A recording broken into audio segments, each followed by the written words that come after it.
হঠাৎ যত আগাই ততই দেখি আলো। বাগানের ভিতরে এত সুন্দর আলো জ্বলতেছে, কিসের বাতি? ভাইটাকে জিগাইলাম কোনো বাতি লাগাইছো? কয় খোদার কসম কোনো বাতি লাগাইবে। ও আল্লাহর বান্দারা ভালো করে শুনো,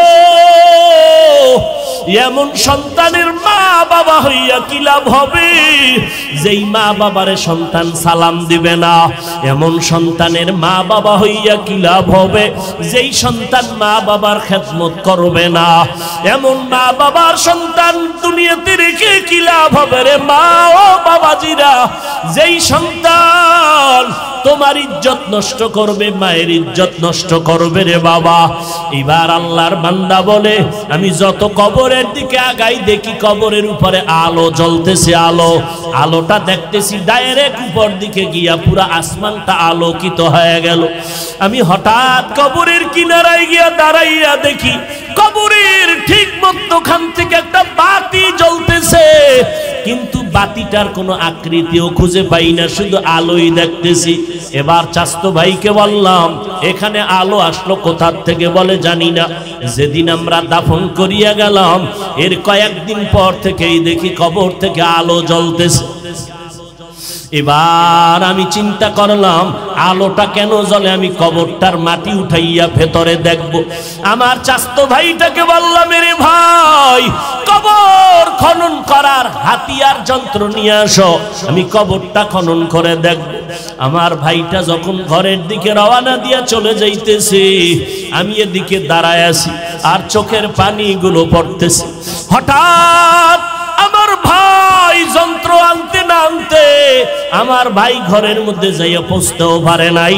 আমি নজর করে দেখি কবরটা মাঝখান দিয়া ফাঁকা হয়ে গেছে। আমি একটু নজর দিয়ে দেখি আমার স্ত্রীর বুকের উপরে ওই সন্তানটা খেলাধুলা করতেছে, আর ওই সন্তানের ফুটন্ত আলোটা উপরের দিকে যাইতেছে। আমি এবার সন্তানটাকে ধরার জন্য একটু চিন্তা করতেছি, হঠাৎ করে গাইবি আওয়াজ কে যেন আমাকে বলে, ভেতরে নাম। ওই সন্তানটারে কোলের মধ্যে জড়াইয়া তাড়াতাড়ি বের হয়ে যাও। আমি নিচে নামার পর ওই সন্তানটাকে কোলের মধ্যে জড়াইয়া উপরে উঠতেছি। আবার আওয়াজ কে যেন আমাকে গাইবি আওয়াজ দিয়া কয়, এই আল্লাহর বান্দা, যুদ্ধের ময়দানে যাওয়ার সময় নামাজে দাঁড়াইয়া আল্লাহর কাছে দোয়া করেছিলি স্ত্রীর গর্ভের বাচ্চাটারে হেফাজত করো, সাথে সাথে আরশে আজিমে তোর দোয়া কবুল হয়ে গেছে।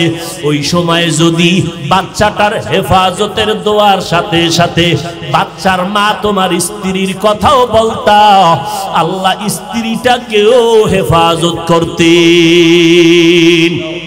আল্লাহর কসম, এমন একটা স্ত্রী যদি পাইয়া থাকুরে মুমিন, তুমি বাইরে বাইরে কষ্ট করবা, তোমার স্ত্রী ঘরে বসে নামাজ পড়বে, যায় নামাজ বিছাইয়া দোয়া করবে, জান্নাতের বাগান তুমি পেয়েছো। মদিনার নবী বলেন, আমি মুহাম্মদের জীবনটাও শুরু জীবনটাই এমন ছিল। আম্মা জান আয়েশা বলেন, আমি দেখি নবী আমার হুজরায় বসে কান্না করেন। আমি আয়েশা ভয় পেয়ে গেলাম, ও পয়গম্বর কেন কাঁদেন? আমি আয়েশার কোনো বেয়াদবি হয়েছে নাকি? বলে কেন? আয়েশা রাদিয়াল্লাহু আনহা বলেন, পয়গম্বর 6 বছর বয়সে আমার সাথে আপনার বিয়া হয়েছে। আমি আয়েশার বয়স কত? 6 বছর আমি আয়েশার বয়স। আপনার সাথে তখন আমার বিবাহের বন্ধন হলো। আমি আয়েশার যখন 9 বছর বয়স হলো তখন আমি আপনার ঘরে আসলাম। ও পয়গম্বর, আমার বয়স মাত্র চলতেছে এখন 10, 11, 12। আম্মা জান আয়েশার 6 বছরে বিয়া, 9 বছরে নবীর ঘরে আসলেন।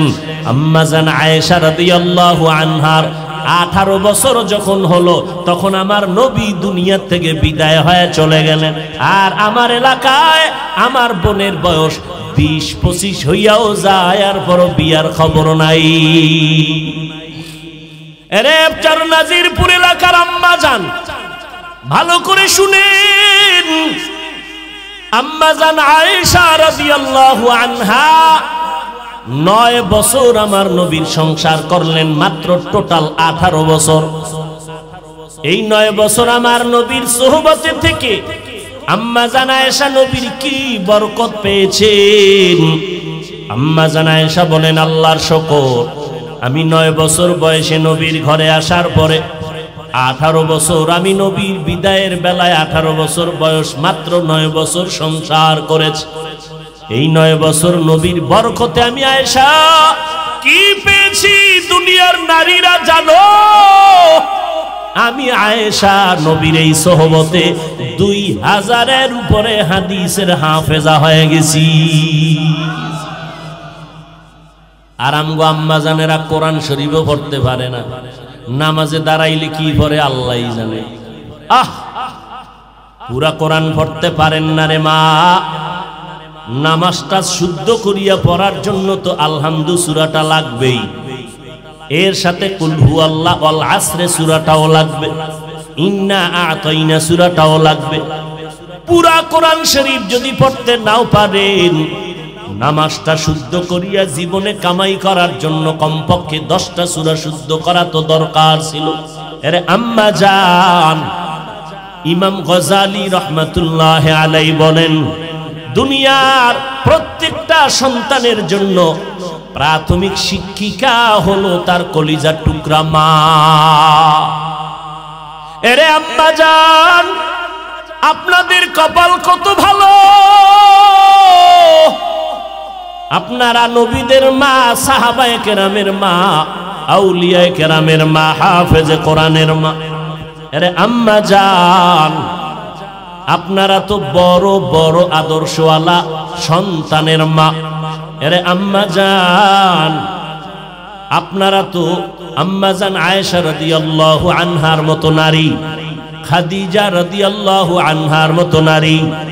আপনারা তো নবীর কলিজার টুকরা ফাতেমা রাদিয়াল্লাহু আনহার মতো নারী।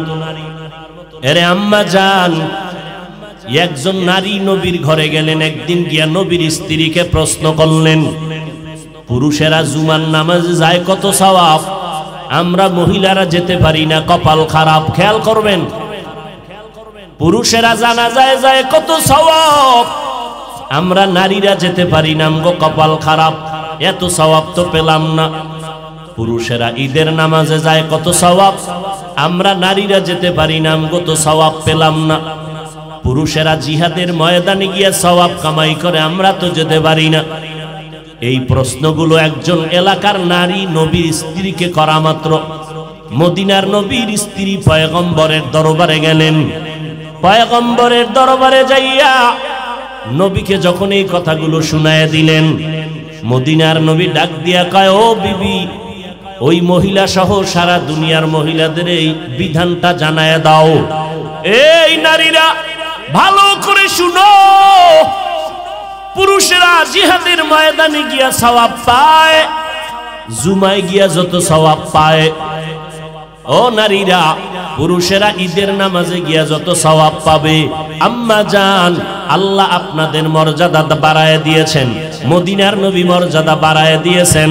আমার নবীর মাত্র 25 বছর যৌবন, ওই সময় বিবাহ করেছেন 40 বছরের বিধবা নারী খাদিজাকে আমার নবী বিবাহের বন্ধনে আবদ্ধ করলেন। আমার নবীর জীবনের সন্তান সব খাদিজার গর্ভ থেকে আসছে। দুনিয়াতে নবীর আওলাদের বংশ জিন্দা আছে নবীর কন্যা দ্বারা, ফাতেমা রাদিয়াল্লাহু আনহার মাধ্যমে বর্তমানে নবীর আওলাদ আর বংশধারাটা অব্যাহত আছে। এরে পর্দার আড়ালের আম্মা জানেরা, আমার নবীও বলে, আমি মুহাম্মদ, সৃষ্টির শ্রেষ্ঠ মুহাম্মদ হইয়াও আমার কোনো ছেলে নাই, আমিও 4 কন্যার বাবা। ও নারীরা ভালো করে শুনে নাও, তোমার গর্ভে যদি প্রথম নারী আসে, একটা কন্যা সন্তান পেয়েছো বাবা, একটা জান্নাতের মালিক হয়েছো। 2টা কন্যা সন্তানের বাবা হয়েছো, দুইটা জান্নাতের মালিক হয়ে গেছো, তিনটা কন্যা সন্তান পেয়েছো, তিনটা জান্নাতের মালিক হয়ে গেছো। মদিনার নবী বলেন, বিবি সাহেব জানায় দেন সমস্ত নারীদের, পুরুষেরা জুমার নামাজে গিয়া সওয়াব পায়। ও আম্মা জানেরা, আপনাদের জুমার নামাজে যাওয়া লাগবে না, আপনাদের ঈদের নামাজে যাওয়ার প্রয়োজন নাই, আপনাদের জিহাদের ময়দানেও যাওয়ার প্রয়োজন নাই। আপনারা ঘরের মধ্যে থাকিয়া নির্জনে নিরিবিলি পরিবেশে নামাজটা আদায় করবেন। সময় মতো নামাজ যদি পড়তে পারেন, পুরুষেরা বাইরে গিয়া জুমায় গিয়া ঈদগায় গিয়া যেই পরিমাণ সওয়াব পাবে, আমার আল্লাহ নারীদেরকে ওই পরিমাণ সওয়াব ঘরের মধ্যে দান করে দিবে। এরে আম্মা জানেরা, ভালো করে শুনেন। আম্মা জান আয়েশা রাদিয়াল্লাহু আনহা নবীর মাত্র 9 বছর ঘর করিয়া 2000 উপরে হাদিসের হাফেজা। শুধু কি তাই, আল্লাহ এত পরিমাণ ইলম দান করেছেন। বড় বড় বড় বড় সাহাবারা মাসআলায় যদি আটকাইয়া যাইতেন, আম্মা জান আয়েশার দরবারে গেলে আম্মা জান আয়েশা একটা সমাধান দেওয়া মাত্র সাথে সাথে তারা মেনে নিতেন। এরে আম্মা জানেরা, ওই আল্লাহর বান্দা ওমরে ফারুকের সামনে দাঁড়ায় কান্না করে, পয়গম্বর আমার ঘরে একজন বিবি আর আমি স্বামী, আর কেউ নাই। আল্লাহর কুদরত, আল্লাহর কাছে কান্না করেছি, আল্লাহ আমার স্ত্রীর গর্ভে একটা নেককার সন্তান দাও। আমি কান্না করে করে আল্লাহর কাছে নামাজে দোয়া করেছি, আল্লাহ আমার স্ত্রীর গর্ভে একটা নেককার সন্তান দান করেছেন। আমার স্ত্রীও নেককারিনী, নামাজ বন্ধ নাই, বেপরদার একটা সেকেন্ডও কোথাও যায় না, ঘরের মধ্যে থেকে থেকে দোয়া করে। এরে নবীর উম্মতের দল, স্বামীর জন্য দোয়া করা নারী বড় ভাগ্যবতী নারী। ওই ঘরটা হবে জান্নাতের বাগান। ও মিয়া, টাকা তো কোটি কোটি টাকা কামাই করিয়াও খাইতে পারে না, ঘুমাইতে পারে না। আর অনেক গরিব আছে শান্তিতে আরামে খায় আর ঘুমায়, কোনো পেরেশানি নাই। এক হাতে তালি বাজে না, বিনা বাতাসে নদীর পানি যেমন নড়ে না। স্বামী আর স্ত্রীর মন যদি এক না হয়, ওই সংসারে জান্নাতের ফুল ফুটে না। আল্লাহর বান্দি দোয়া করে, স্ত্রীর গর্ভে বাচ্চা এসে গেছে, দুনিয়াতে আসার বাকি কয়েকদিন, কয়েক মাস মাত্র, অল্প কয়েকদিন। হঠাৎ করে আমার কানের মধ্যে আওয়াজ, জিহাদের ময়দানে যেতে হবে, তৈয়ার হয়ে যাও। বেঈমানেরা যেইভাবে মুমিনের পেছনে লেগেছে, ঘুমাইয়া থাকার সময় নাই, রেডি হইয়া যাও, যুদ্ধে যেতে হবে। মুমিন এবার চিন্তায় পড়ে গেছি। ওমরে ফারুক শুনতেছেন, এমন পেরেশান হয়ে গেলাম, আমার স্ত্রী একা, পাহারা দেওয়ার কেউ নাই, আবার আমার স্ত্রীর গর্ভে বাচ্চা। এই অসুস্থতা অবস্থায় কেমনে আমি জিহাদের ময়দানে যাব? ওই লোকটা বলে, পয়গম্বর আমি স্ত্রী গর্ভধারিণী, বাচ্চা পেটের মধ্যে, আবার অসুস্থ, আবার ঘরে পাহারা দেওয়ার কেউ নাই, ওদিকে জিহাদের ডাক আসছে, এখন আমি কি করব? মনে মনে মোটামুটি রেডি হয়ে গেলাম, আমার স্ত্রীর হক আদায় করব, আমি যুদ্ধের ময়দানে যাব না, আমার স্ত্রীকে পাহারা দেওয়ার কেউ নাই। এইভাবে মোটামুটি একটু সিদ্ধান্ত নিব প্রায়। এমন এক সময় আমি বাড়ির মধ্যে গেলাম, আমার স্ত্রী আমার চিন্তিত মনটা দেখা আমাকে একটু জিজ্ঞাসা করলেন, স্বামী আমার এত পেরেশানি কেন হলেন? বলে, এই হালাত, যুদ্ধের ময়দানের ডাক এসে গেছে। স্ত্রী বলে, স্বামী আমার পেরেশান হবেন না, আল্লাহকে রাজি কইরা চললেই আল্লাহ আমাদের শান্তি দিবে। আর আপনাদের ম্যাডামদের খবর কি? আজান হয়ে গেছে, ঘরের মধ্যে কাজ আছে, নামাজের কথা পড়ে, আগে আমাকে মার্কেটে নাও, নামাজ পড়ে আগে আমার মনের আশাটা পূরণ করে দাও। শান্তি দেওয়ার মালিক আমার আল্লাহ। ওর মা পর্দার আড়ালের আম্মা জানেরা, এই জন্যই তো পয়গম্বর বলেন, যেখানে বিয়া করবা, বিবাহের আগে দেখবা ওই ঘরের মা নামাজিনী, কোরআন পড়নেওয়ালানি, যার কলিজার মধ্যে কোরআন আছে, ওই ঘরটাই হবে জান্নাতের বাগান।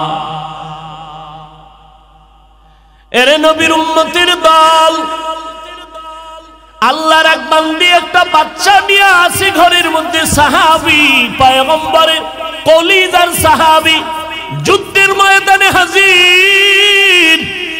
ছোট ভাঙ্গা ঘরে স্ত্রী সন্তান নিয়ে আছে, একটা ছোট্ট বাচ্চা নিয়ে যুদ্ধ চলতেছে। বাড়িতে আসবে আসবে ভাব, রাতের বেলা স্বামী যুদ্ধের ময়দান থেকে ঘরে আসছেন, নবীর সাহাবী, কলিজার সাহাবী।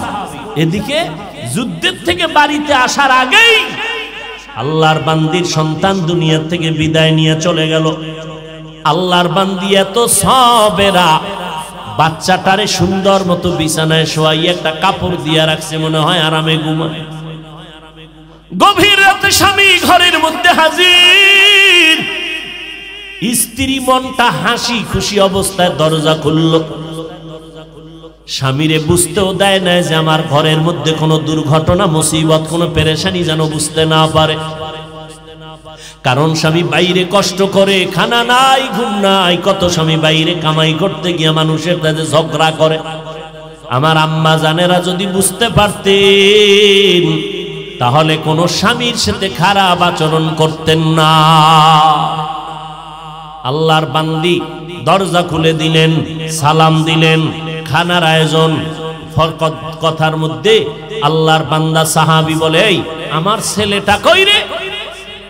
স্ত্রী মইরে গেছে, ও কয় না, কয় যে রেস্টে আছে, রেস্টে, আরামে আছে।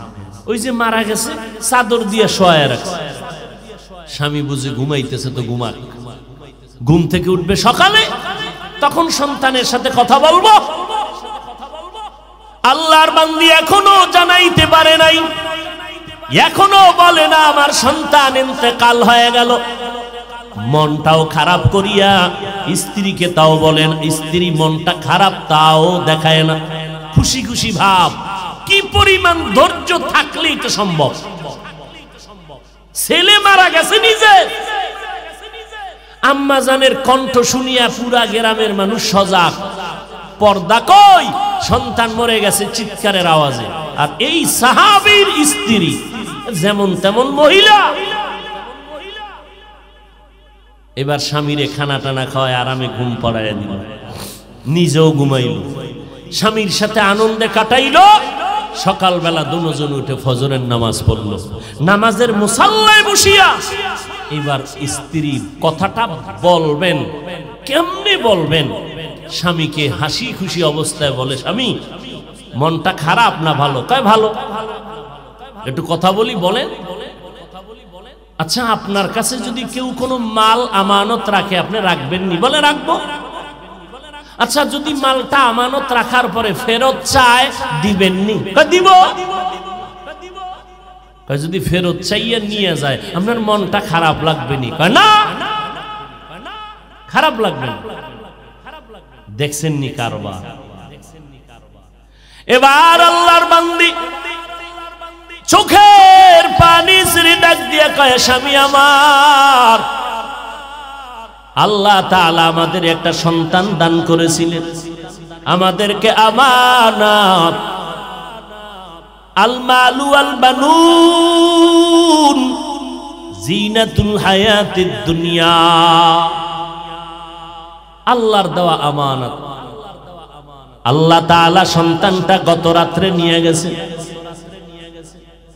স্বামী বেচারা চোখের পানি ছেড়ে কাঁদে আর কয়, বিবি এটা কেমন কথা, সহ্য করা যায় না রে বিবি, ধৈর্যের বাঁধ ছিঁড়ে যাইতেছে। কই আমার সন্তান? বলে, আমি রাতের বেলা চাদর দিয়া ঘুম পাড়ায় রেখেছি, এখনো সেই চাদরে আবৃত আছে। আমি আপনাকে পেরেশানি দেই নাই, আপনি রাতের বেলা ঘুমাইতে পারবেন। আপনি যুদ্ধের ময়দানে কত কষ্ট করেছেন। আপনি যদি সন্তানের ইন্তেকালের খবর পান, আপনার ঘুম হবে না, অসুস্থ হয়ে যাবে। আল্লাহর দেওয়া আমানত আল্লাহ সময় মতো নিয়েছে, আপনি মনে কষ্ট নিবেন না। সাহাবী কান্না করে, বিবি আমি সন্তানের জন্য কাঁদি না, আমি আল্লাহর দরবারে শুকর আদায় করি আর কাঁদি, তুমি কেমন আমার বিবি, কেমন করে তুমি ধৈর্য ধারণ করেছো রে বিবি। একটা সন্তানের লালন পালন করতে মা ঘুমাইতে পারে না, খানা খাইতে পারে না, জীবনের সব কিছু বিসর্জন দিয়ে দেয় মা সন্তানের জন্য। ওই সন্তান যদি মাকে মা বলে ডাক না দেয়, মায়ের কলিজাটা ঠান্ডা হয় না। আব্বা জানের কিনারায় মা রাতের বেলা ঘুমায় ঘুমায় কান্না করে। আব্বা জান বলে, বিবি কেন কাঁদো? বলে, একটা সপ্তাহ হয়ে গেছে এ সন্তান আমারে মা বলে ডাক দেয় না। কেন ডাক দেয় না? বলে, আমি একটু রাগ করেছিলাম, সন্তান অভিমান করে আমারে মা বলে না। আমার বাবা বলে, বিবি তুমি কষ্ট পেও না, তুমি টাইম মতো খানা খাওয়ার ঘুমাও, সন্তান বুঝে আসবে, ক্ষমা চাইয়া তোমারে মা বলে ডাকবে। মা ডেকে বলে, স্বামী আমার, তোমারে বুঝাইতে পারি না, আমি যতবার খানার প্লেটটা সামনে নেই একটা লোকমা আমার মুখে দিয়া ভেতরে যায়। আমি যতবার বিছানায় বালিশে শুয়া চেষ্টা করি ঘুমানোর জন্য, আমার চোখে ঘুম আসে না। কারণ আমার খানার থেকে, ঘুমের থেকে সন্তানের মা কথা এত শান্তি পাই। সন্তান যখন কলিজা ভরে মুখ দিয়ে একটা মা বলে ডাক দেয়, আমি মায়ের কলিজা ঠান্ডা হয়ে যায়। আজকে একটা সপ্তাহ হয়ে গেল আমার সন্তান আমাকে মা বলে ডাক দেয় না। আমি সহ্য করতে পারি না রে স্বামী। কই আমার গোসল, কই আমার খানা, কই ঘুম? ও নাজিরপুরের সন্তানেরা, কই মাকে হারাইছো, কই বাবারে হারাইছো? যেই বাবা তোমার এমন একটা রাত্র নাই টেলিফোন করিয়া খবর নিত। যতবার তুমি যেখানেই থাকতা, বাবায় রাতের বেলা টেলিফোন করে খবর নিত, বাবা কই, কখন ঘুমাবি, কখন খানা খাবি, বাবা তোর ঘুম না আসলে আমি বাবা সহ্য করতে পারি না। তোমার বিপদের খবর পাইলে বাবায় পাগলের মতো হয়ে যাইত। ও আল্লাহর বান্দার, আজকে এখানে হাজির হয়েছো, মোনাজাতের পরে অনেকে ঘরের দরজায় গিয়ে দেখবা মা তোমার অপেক্ষা করে, বাবা অপেক্ষা করে। আবার একদল সন্তান এখানে আছে যাদের বাবাও নাই, মাও নাই। ঈদের নামাজ পড়ে একটা যুবক কবরের কিনারায় দাঁড়াইয়া দাঁড়াইয়া কান্না করে, এরে যুবক কেন কাঁদো? বলে, গত ঈদের নামাজে যখন আমি রওনা দিলাম, ঈদের নামাজে যাইতে পোশাকটা পরিয়া ঘর থেকে বের হওয়ার সময় আমার মায়ের কাছে দাঁড়াইল। আমার মা আমার মাথায় হাত দিয়া কলিজা ভরে দোয়া করে দিলেন। আমার বাবারে হাতটা ধইরা সাথে নিয়ে ঈদের নামাজ এক জায়গায় দাঁড়াইয়া আদায় করেছে। আজ যখন আমি ঈদের নামাজের জন্য ঘর থেকে বের হইতেছিলাম, আমি হঠাৎ করিয়া মায়ের দোয়ার কথা মনে পড়ে মায়ের বিছানার দিকে নজর পড়ে গেল। তাকায় দেখি বিছানা খালি, আমার মা বিছানায় নাই। নামাজের মুসাল্লায় দাঁড়াইয়া দেখি আমার ডান পাশে আমার বাবাই কই? আমার বাবাই তো আমার পাশে আজকে দাঁড়াইলো না। কই আমি আজ এতিমের মতো হয়ে গেলাম। কে আমার একটু মাথায় হাত দিয়ে দোয়া দিবে রে যুবক? ও যুবকেরা, ওই মা বাবার দোয়া ছাড়া তুমি পরীক্ষায় ভালো নাম্বার পাও নাই। ওই মা বাবার চোখের পানি আর দোয়া ছাড়া আমি হাফিজুর রহমান চেয়ারে বসতে পারি নাই। ওই মা বাবার চোখের পানি আর দোয়া ছাড়া তুমি মাওলানা মুফতি হইতে পারো নাই রে যুবক। ওই মা বাবার দোয়া ছাড়া তুমি টাকার মালিক, বাড়ি গাড়ির মালিক, সম্মানের চেয়ারের মালিক হতে পারো নাই। ওই মায়ের কথা মনে যদি থাকে রে যুবক, ওই মায়ের কথা বলিয়া কে কাঁদাইছো? পায়ে হাত রেখে বলি, যা যদি মা বেঁচে থাকে পাও ধরিয়া ক্ষমা নাও। কারণ মায়ের চোখের পানি ছাড়া তুমি আজকে টাকার মালিক হতে পারো না। ওই মাকে ধমক দিয়ে কত চোখের পানি ফালাইছো রে সন্তান। ওই মা তোরে যদি দোয়া না করে তোর জন্য জাহান্নাম হারাম হয়ে যাবে। ওই বাবারে ভুলিয়া কেমনে আরামে ঘুমাও, ওই মাকে ভুলিয়া কেমনে আরামে ঘুমাও। ও যুবক, এত নিষ্ঠুর কেন হইলি? চোখেও কি একটু পানি আসবে না রে বাবা? ওই মাকে হারাইয়া বাবারে হারাইয়া কেমনে ঘুমাও? এক ফোঁটা চোখের পানি ছেড়ে দিয়া দোয়া কর। ওই বাবাই কবরের থেকে দোয়ার অপেক্ষায় তাকাইয়াছে। ওই বাবার চেহারাটাও কি মনে পড়ে না রে সন্তান? ওই মায়ের চেহারাটাও কি মনে পড়ে না রে সন্তান? এত নিষ্ঠুর কেন হইলি রে বাবা? ওই মা বাবার চেহারাও কি মনে পড়ে না? অন্তরে কি একটু মায়া আসবে না রে বাবা? আল্লাহর নবী সাহাবী ওমরের সামনে দাঁড়ায় বান্দা কান্না করে আর বলেন, খলিফাতুল মুসলিমিন, আমি যুদ্ধের ময়দানে যাব না। আমার স্ত্রী আমাকে সান্ত্বনা দিয়া বলে, স্বামী তুমি যুদ্ধের ময়দানে যাও, আল্লাহ তাআলা আমাকে হেফাজত করবে। হেফাজতের মালিক আমার আল্লাহ, আর কেউ হেফাজত করতে পারবে না। ও পর্দার আড়ালের আম্মা জান, দুনিয়ার থেকে একদিন চলিয়া যাবেন, 5টা সাদা কাফনের প্যাকেট হয়ে যাবে। দুনিয়ার কোন মহিলারাও 2 দিন কথা বলবে আর খবর নিবে না। কিন্তু পায়ে হাত রেখে বলে যাই রে মা, ভালো কোরআনওয়ালা একটা সন্তান যদি দুনিয়াতে রেখে যাও রে মা, ওই সন্তানকে দেখে দেখে দুনিয়াওয়ালারা দোয়া করবে। ও যুবক, স্কুলে পড়ো, কলেজে পড়ো, আলহামদুলিল্লাহ বাধা নাই, তবে মা বাবার দোয়া নাও, ওই মায়ের আদর্শ নিয়ে চলো। এরে আম্মা জান, এই দুনিয়াতে ভালো ভালো সন্তান হওয়ার পেছনে মায়ের অবদান, মায়ের আদর্শ। এরে আম্মা জানেরা, ও আব্বা জানেরা, কলিজা ভরিয়া দোয়া করিয়া সন্তানকে ডাক্তার বানাবেন, তবে বেয়াদব বানাবেন না। সন্তানটাকে ইঞ্জিনিয়ার বানাবেন, তবে অনুরোধ বেয়াদব বানাবেন না। সন্তানটাকে আপনি একজন প্রফেসর বানাবেন, তবে অনুরোধ বেয়াদব বানাবেন না। আপনাদের আদর্শ দিয়া সন্তানকে মানুষ বানাইয়া যাবেন, আল্লাহর কোরআনটা সিনায় ঢুকাইয়া দিয়া যাবেন রে মা বাবারা। সন্তান যদি ডাক্তার হয় আর কোরআন পড়নেওয়ালা হয়, আপনাদের জন্য কলিজা ভরে কবরের কিনারায় কোরআন পড়ে দোয়া করবে, এলাকার মুরব্বীরা দোয়া করবে। মা দুনিয়া থেকে মরিয়া গেল, একটা ভালো সন্তান রাখিয়া গেছে। ওই সন্তানের ব্যবহারে আলেমরা খুশি হবে, মুরব্বীরা খুশি হইয়া দোয়া করবে। শুধু সন্তান দোয়া পাবে না, আপনার ভালো সন্তানের কারণে আপনি মাও কবরে বসে বসে দোয়া পাইতে থাকবেন রে আম্মা জান। আল্লাহর বান্দি দোয়া করে দিল স্বামীর জন্য।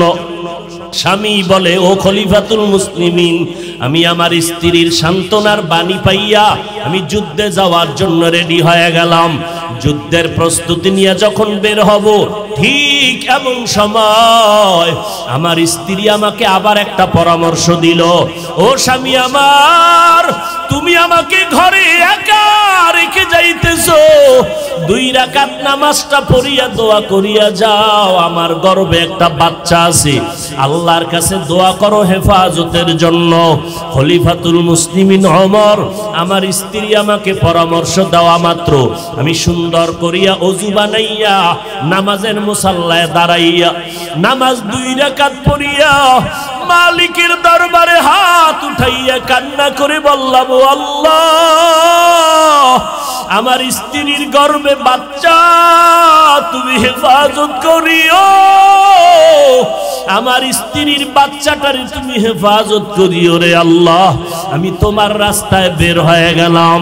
দোয়াটা করিয়া যখন বের হয়ে গেলাম, আমার স্ত্রী দরজা বন্ধ করে দিল। আমি যুদ্ধের ময়দানে চললাম। আমার বাড়িতে পাহারাদার কেউ নাই, তবে একটু পার্শ্বে একটা ঘর আছে, আমার চাচাতো ভাইয়ের ঘর। আমি যুদ্ধ পরিচালনা করিয়া শাহাদাতের তামান্না নিয়ে গাজী হইয়া বাড়িতে রওয়ানা। দীর্ঘদিন যুদ্ধ চলার পরে বাড়ি কেমন যেন আমার শরীরের মধ্যে একটা কম্পন শুরু হয়ে গেল, আমার শরীর কেমন যেন বরফের মতো ঠান্ডা হয়ে গেল। ভাবতে পারলাম ঘরের মধ্যে কি না জানি ঘটনা হইতেছে। আমি আস্তে আস্তে কদম বাড়াইয়া ঘরের মধ্যে যখন ঢুকতে শুরু করলাম, বাড়ির আঙ্গিনা পাড়াইয়া ঘরের দরওয়াজায় গিয়া দাঁড়াইয়া দেখি আমার ঘরের দরওয়াজা বাহিরে তালা লাগানো। আমি বারবার সালাম দিলাম, ঘরওয়ালারা দরজা খুলো, আসসালামু আলাইকুম ইয়া আহলাল বাইত, ও ঘরওয়ালারা তোমাদের উপরে সালাম। কিন্তু ভেতর থেকে কোনো আওয়াজ নাই।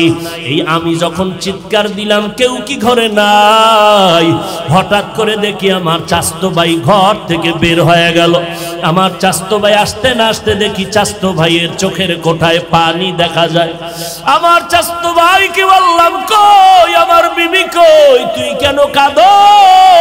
আমার চাচতো ভাই বলে, ভাইজান তোমার স্ত্রী তুমি যাওয়ার পর হঠাৎ করে অসুস্থ হয়ে মারা গেল। তাই নাকি? বলে হ্যাঁ, আমরা সাথে সাথে দাফন কাফনের ব্যবস্থা করেছি, ঘরের মধ্যে তালা লাগাইয়া দিলাম। এরপরে কি হালাত? বলে এরপরে আর কোনো আওয়াজ নাই। এবার আল্লাহর বান্দা বলে, খলিফাতুল মুসলিমিন আমি নিজেরে কন্ট্রোল করতে পারতেছি না। সন্ধ্যা ঘনিয়ে আসলো, আমি বললাম, এ ভাই চল আমার স্ত্রীর কবরটা কোথায় দেখবো। আমি আমার চাচতো ভাইকে সাথে নিয়া কবর দেখার জন্য যখন আমি হাঁটতেছি, বাড়ির পেছনে বাঁশবাগান, যখন আমি কবরের দিকে রাতের অন্ধকারে ঢুকতেছি সন্ধ্যার পরে, হঠাৎ যত আগাই ততই দেখি আলো। বাগানের ভিতরে এত সুন্দর আলো জ্বলতেছে, কিসের বাতি? ভাইটাকে জিগাইলাম, কোনো বাতি লাগাইছো? কয় খোদার কসম কোনো বাতি লাগাইবে। ও আল্লাহর বান্দারা ভালো করে শুনো, এমন সন্তানের মা বাবা হইয়া কি লাভ হবে? যেই মা বাবারে সন্তান সালাম দিবে না। এমন সন্তানের মা বাবা হইয়া কি লাভ হবে? যেই সন্তান মা বাবার খেদমত করবে না। এমন মা বাবার সন্তান দুনিয়াতে রেখে কি লাভ হবে রে মা ও বাবাজিরা? যেই সন্তান তোমার ইজ্জত নষ্ট করবে, মায়ের ইজ্জত নষ্ট করবে রে বাবা। এবার আল্লাহর বান্দা বলে, আমি যত কবরের দিকে আগাই দেখি কবরের উপরে আলো জ্বলতেছে। আলোটা দেখতেছি ডাইরেক্ট উপর দিকে গিয়া পুরা আসমানটা আলোকিত হয়ে গেল। আমি হঠাৎ কবরের কিনারায় গিয়া দাঁড়াইয়া দেখি কবরের ঠিক মধ্যখান থেকে একটা বাতি জ্বলতেছে, কিন্তু বাতিটার কোনো আকৃতিও খুঁজে পাই না, শুধু আলোই দেখতেছি। এবার চাচতো ভাইকে বললাম, এখানে আলো আসলো কোথা থেকে? বলে জানি না। যেদিন আমরা দাফন করিয়া গেলাম এর কয়েকদিন পর থেকেই দেখি কবর থেকে আলো জ্বলতেছে। এবার আমি চিন্তা করলাম আলোটা কেন জ্বলে, আমি কবরটার মাটি উঠাইয়া ভেতরে দেখব। আমার চাচতো ভাইটাকে বললাম, রে ভাই কবর খনন করার হাতিয়ার যন্ত্র নিয়ে আসো, আমি কবরটা খনন করে দেখব। আমার ভাইটা যখন ঘরের দিকে রওনা দিয়া চলে যাইতেছে, আমি এদিকে দাঁড়ায় আছি আর চোখের পানিগুলো পড়তেছে। হঠাৎ আমার ভাই যন্ত্র আনতে না আনতে আমার ভাই ঘরের মধ্যে যাইয়া পৌঁছতেও পারে নাই। আমি নজর করে দেখি কবরটা মাঝখান দিয়া ফাঁকা হয়ে গেছে। আমি একটু নজর দিয়ে দেখি আমার স্ত্রীর বুকের উপরে ওই সন্তানটা খেলাধুলা করতেছে, আর ওই সন্তানের ফুটন্ত আলোটা উপরের দিকে যাইতেছে। আমি এবার সন্তানটাকে ধরার জন্য একটু চিন্তা করতেছি, হঠাৎ করে গাইবি আওয়াজ কে যেন আমাকে বলে, ভেতরে নাম। ওই সন্তানটারে কোলের মধ্যে জড়াইয়া তাড়াতাড়ি বের হয়ে যাও। আমি নিচে নামার পর ওই সন্তানটাকে কোলের মধ্যে জড়াইয়া উপরে উঠতেছি। আবার আওয়াজ কে যেন আমাকে গাইবে আওয়াজ দিয়া কয়, এই আল্লাহর বান্দা, যুদ্ধের ময়দানে যাওয়ার সময় নামাজে দাঁড়াইয়া আল্লাহর কাছে দোয়া করেছিলি স্ত্রীর গর্ভের বাচ্চাটারে হেফাজত করো, সাথে সাথে আরশে আজিমে তোর দোয়া কবুল হয়ে গেছে। ওই সময় যদি বাচ্চাটার হেফাজতের দোয়ার সাথে সাথে বাচ্চার মা তোমার স্ত্রীর কথাও বলতা, আল্লাহ স্ত্রীটাকেও হেফাজত করতেন। খলিফাতুল মুসলিমিন আমার মাওলা পাকের কুদরতের থেকে এই বাচ্চাটা আমি পেয়েছি। জীবনে যদি কবরস্থানে যাইতাম না, ওই বাচ্চাটারে পাইতাম না। এরে পর্দার আড়ালের মা, ও বৃদ্ধ বাবাজি, সন্তান তো ঘরে ঘরে অভাব নাই, তবে কয়জনার সন্তান আছে মা বাবারে দেখলে সালাম দেয়? কয়জন সন্তানের মা বাবা আছেন সন্তানের ব্যবহারে এলাকার মানুষ খুশি হইয়া দোয়া করে? ওই সন্তান মা কি হইতে পারছেন যেই সন্তান কবরের কিনারায় দাঁড়ায় কোরআন পড়ে? এমন একটা সন্তানের মা বাবা কি হইতে পারলেন যেই সন্তান মা বাবার জন্য জীবনটা কোরবান করে দিতে চায়? এখনো যদি না পারেন, আল্লাহর কাছে আপনাদেরও দায়ী আছে, দোয়া করা দরকার। চোখের পানি ছেড়ে আল্লাহ কি বলেন, আল্লাহ এমন সন্তান দিও না যেই সন্তানের কারণে মা বাবার ইজ্জত নষ্ট হবে। ও আল্লাহ, আমার সন্তান ডাক্তার হবে আলহামদুলিল্লাহ, ইঞ্জিনিয়ার হবে আলহামদুলিল্লাহ, তবে আল্লাহ তোমারে যেন ভুলিয়া না যায়। ও আল্লাহ, তুমি আমারে এমন সন্তানের মা বাবা বানাও, আমার সন্তান যেন কবরের কিনারায় গিয়া দোয়া করে, আমার সন্তান যেন জানাজার ইমামতি করতে পারে, আমার সন্তানের লেখাপড়ার আদব দেখিয়া যেন শিক্ষকরা দোয়া করে, আমার সন্তানের আচরণে যেন এলাকার মুরব্বীরা দোয়া করে, আমার সন্তানের আচরণে যেন এলাকার আলেমরা দোয়া করে। এমন একটা সন্তানের জন্য যদি কান্না করে দোয়া করে, রে মা এখনো সময় আছে, চোখের পানি ছেড়ে আল্লাহর কাছে বলতে থাকো। আমার আল্লাহ বলে, বান্দা পেছনে অপরাধ করেছো, আজকে তুমি মা বাবার আদর্শ দুর্বল হওয়ার কারণে সন্তান আদর্শ দুর্বল হতে চলছে। আল্লাহর কাছে চোখের পানি ছাড়িয়া দোয়া করতে থাকো, আল্লাহর কাছে চোখের পানি ছেড়ে তওবা করো। ও যুবকেরা, এখনো সময় আছে, তওবা করে নাও, মা বাবার দোয়া নিয়ে সামনে আগাও।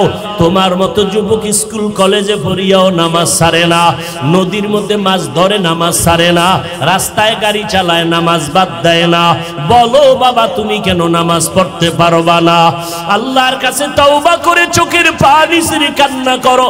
গুনার কারণে তোমার চোখটা পানি মুক্ত, দিলটা পাথর, এ কারণে তোমার কান্না আসে না। কয়দিন আর বাহাদুরি করবি রে যুবক? চোখের সামনে দেখতে দেখতে কত যুবকের হারায় ফেললাম। এখনো সময় আছে, তওবা করে নাও। স্কুল কলেজে পড়ো, যাই করো, নামাজটা বাদ দিবা না রে বাবা। পেছনের গুনাহ করিয়া থাকলে এখনই তওবা করে নাও। মনে মনে আমার আল্লাহকে ডাকো, আল্লাহ তুমি আমাকে আদর্শ যুবক বানায় দাও, কোরআন পড়ার তৌফিক দান করো, নবীর সুন্নাত অনুযায়ী চলবো, মা বাবার দোয়া নিয়ে বেয়াদবি করব না, উলামায়ে কেরামের দোয়া নিয়ে চলবো, নবীর সুন্নতের আমল করব, আর নামাজ ছাড়বো না, বেপরদায় চলবো না, মা বাবার বিরোধিতা করব না, উলামায়ে কেরামের বিরুদ্ধাচরণ করব না, নবীর তরিকায় দাড়িটা লম্বা করব, মিথ্যা কথা বলবো না, গালি দিব না, গীবত শেখায়াত করব না। কোন দিন মরণ হবে জানা নাই। আল্লাহর দরবারে খাঁটি নিয়তে তওবা করো। মরিয়া গেল আর গুনাহ করবা না। হায়াতের মালিক আল্লাহ, ইজ্জতের মালিক আল্লাহ। ওই আল্লাহর মোহাব্বত নিয়া খাঁটি অন্তরে যদি তওবা করার নিয়ত হয়, ও পর্দার আড়ালের আম্মা জান বোনেরা, নিজের সতীত্বকে ধরিয়া আল্লাহর কাছে চরিত্র হেফাজতের দোয়া করো রে বোনেরা।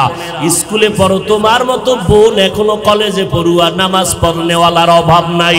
ও পর্দার আড়ালের আম্মা জান, সন্তানের হক আদায় করিয়া নামাজি বানায়া যান। আপনি মরিয়া গেল, আপনার কবরে সওয়াব পৌঁছতে থাকবে।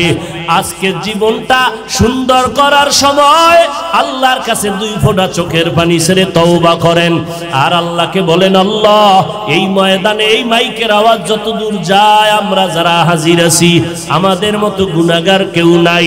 গুনার কারণে চোখে পানি আসে না, দিলটা পাথরের মতো শক্ত। আল্লাহর কাছে কাঁদেন আর বলেন, আল্লাহ গুনাহমুক্ত কলিজা দাও, কলব দান করো।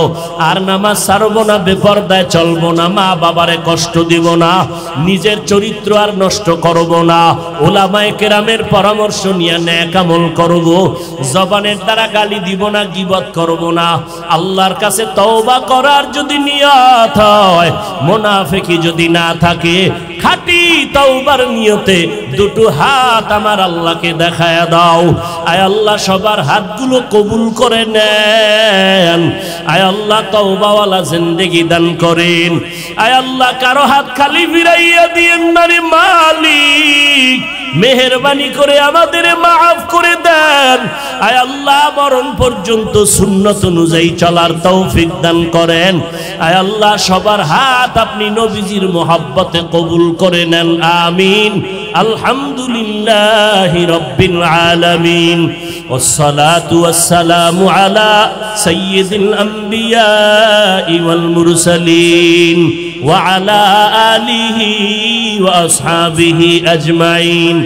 ইয়া আরহামার রাহিমিন,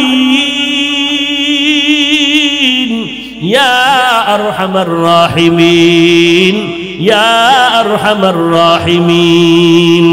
রব্বিরহামহুমা কামা রব্বায়ানি সগীরা। बता हमको तेरे राह किस तरफ है, तेरे राह पर चला हमको खुदाया, बेगुनाह ना गुज़श्त बरमा साअते, बाहुज़ूरे दिल न करदम ताअते। या इलाही मुझसे मुझको दूर कर, ताकि देखो मुझ में तुझको एक नज़र। रब्बना ज़लमना अनफुसना व इन लम तग़फिर लना व तरहमना लनकूनन्न मिनल खासिरीन। रब्बना आतिना फिद दुनिया हसनतन व फिल आखिरति हसना व क़िना अज़ाबन नार। अल्लाहुम्मा इन्नका अफ़ून करीम तुहिब्बुल अफ़्वा फ़अफ़ु अन्ना। अल्लाहुम्मा इन्ना नस्अलुका रिज़ाका वल जन्नह व नऊज़ु बिका मिन सख़तिका वन नार। अल्लाहुम्मा इन्ना नऊज़ु बिका मिनल बरसि वल जुनूनि वल जुज़ामि व सय्यिल अस्क़ाम। ओ दयार मालिक, কুদরতের নজর দিয়া দেখেন, জানি না মাইকের আওয়াজ পেয়ে কত মা বোনেরা আপনার দরজায় হাত তুলেছে, জানি না কত উলামায়ে কেরাম হাত তুলেছে, কত ছাত্র ভাই যুবকেরা হাত তুলেছে। আয় আল্লাহ কত ব্যবসায়ী, কত চাকরিজীবী, কত মুরব্বী হাজী সাহেব। আয় আল্লাহ এই জীবনটা দুনিয়াতে যেদিন আসছিলাম কত পবিত্র ছিল, মা বাবা কত আদর করেছিলেন। আজকে এই বয়সে গুনার কারণে, শয়তানের ধোকায় পড়ার কারণে জীবনটা নাপাক হয়ে গেল। গুনার দিকে তাকাইয়া দেখি গুনার কারণে আমার হাত দুইটা নাপাক, গুনার কারণে আমার চোখ নাপাক, আমার অন্তর নাপাক, আমার জিহ্বা নাপাক। আয় আল্লাহ এই ময়দানে আমার মতো গুনাহগার কেউ নাই। ও আল্লাহ গভীর রাতে দুনিয়াওয়ালাদের বাড়ির দরজাগুলো বন্ধ, আপনার রহমতের দরজা তো বন্ধ নাই। কুদরতের নজর দিয়ে দেখেন উলামায়ে কেরামরা হাত উঠাইয়া কি চায়, মুরব্বীরা, যুবকেরা, ছাত্র ভাইরা কেন হাত তুলিয়া কি চায় জানি না। পর্দার আড়ালের মা বোনেরা কেন হাত তুলেছেন। আয় আল্লাহ আমরা সবাই জাহান্নামের থেকে ক্ষমা চাই, জীবনের গুনাহ থেকে মুক্ত জীবন চাই। আয় আল্লাহ তওবার নিয়ত করেছি আর গুনাহ করব না রে আল্লাহ। আয় আল্লাহ, আপনি যদি গুনার কারণে বেজার হইয়া আমাদের